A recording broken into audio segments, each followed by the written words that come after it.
కూడా వచ్చేలాగా మనం ఏలూరు జిల్లా చింతలపూడి నియోజకవర్గం లింగపాలెం మండలం లింగపాలెం గ్రామంలో సర్దార్ సర్వాయి పాపన్న గౌడ్ 377వ జయంతి వేడుకలను ఘనంగా నిర్వహించారు.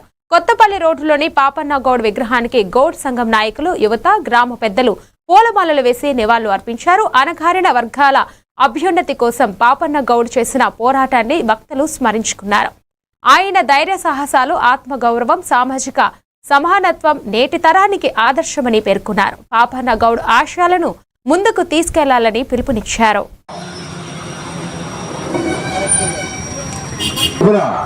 చిన్న చిరు సత్కారం ఏర్పాటు చేయడం జరిగింది.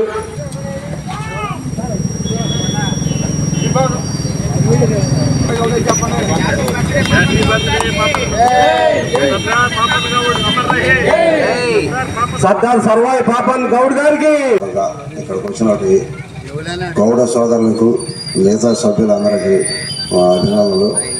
ఇక్కడ ముఖ్యంగా మనం పాపన్న గౌడ్ వారి జయంతి, వర్ధంతి కార్యక్రమాలు చేస్తున్నాం. కానీ ఆయన స్ఫూర్తి, ఆయన ఎందుకు ఆ ఉద్యమం చేయాల్సి వచ్చింది, బడుగు బలహీన వర్గాలని మనం సత్యాన్ గారు చెప్పినట్టు అన్ని వర్గాలని వెంటేసుకొని బానిసత్వం కోసం ఎదురు తిరిగి అతను కోల్కొండ కోట వరకు వెళ్ళగలిగాడు. కానీ మనకి ఇంకా ఆ బానిసత్వం చేయాలి పోలా.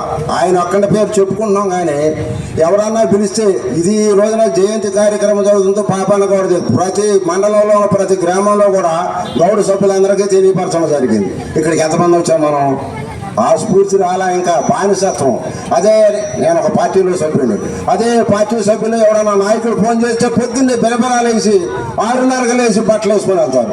ఈ బానిసత్వం పోకుండా ఈయన జయంతి కార్యక్రమాలు చేసి ఇలా జయహారు కొట్టుకుంటున్నాం.